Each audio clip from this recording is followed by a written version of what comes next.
Je vois des gens qui parlent à la télévision de modernité, de moralité. Ils disent que Poutine est un criminel. Il n'y a ni avant ni après, mais seulement l'instant présent. Poutine est un criminel. Si Poutine est un criminel, alors nous sommes 10 fois pire. Nous sommes 10 fois pire. Nous vivons ces jours-ci l'anniversaire de la destruction de Belgrade par le vice-premier ministre Mattarella, le premier ministre communiste d'Alema. Des tonnes de bombes ont été larguées sur une capitale européenne, sur des civils, s'appuyant sur des fake news. Et puis, il y a eu l'Irak, la Syrie, la Libye, l'Afghanistan. Mais si vous leur rappelez tout cela, ils ne veulent pas en entendre parler.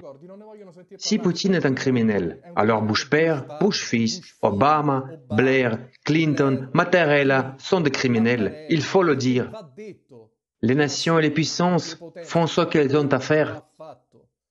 Elles ne font pas comme en Italie, où l'on discute des sanctions, de Netflix ou de la disqualification d'un chaîne dans un concours pour embêter la Russie.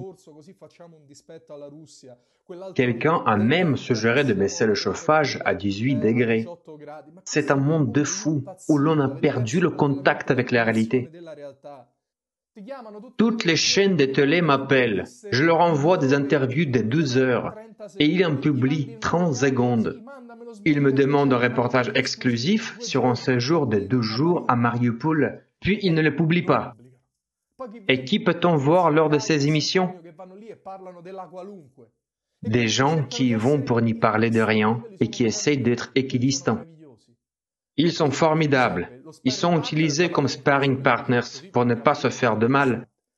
Ces équidistants veulent juste plaire pour être réinvités à la télévision. Il s'agit maintenant de prendre position. Il n'y a plus de temps à perdre.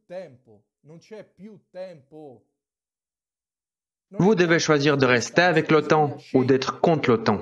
Il n'y a pas d'autre choix. Où est la vérité? Mais enfin, c'est évident.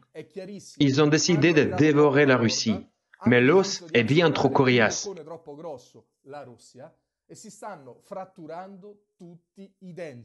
Ils se cassent les dents sur cet os, les unes après les autres. Quant à nous, nous sommes au milieu. Je voulais garder mon calme, mais je n'ai plus de mots. Vu d'ici, l'Italie ressemble à un théâtre de l'absurde. Nous avons des personnes qui ont été enfermées chez elles pendant 2 mois, massacrées et humiliées. Dans le même temps, il y a ici des gens qui cuisinent dans la rue, au pied de leur immeuble détruit, mais qui ont quand même la force de sourire. Nous sommes déjà morts et ne nous en rendons même pas compte. Cela vaut la peine de venir ici, de se promener et de voir ce que cela signifie d'avoir le courage et la force de supporter 8 ans sous les bombes. Mais il est vrai que pour tout le monde, la guerre n'a commencé qu'il y a un mois seulement.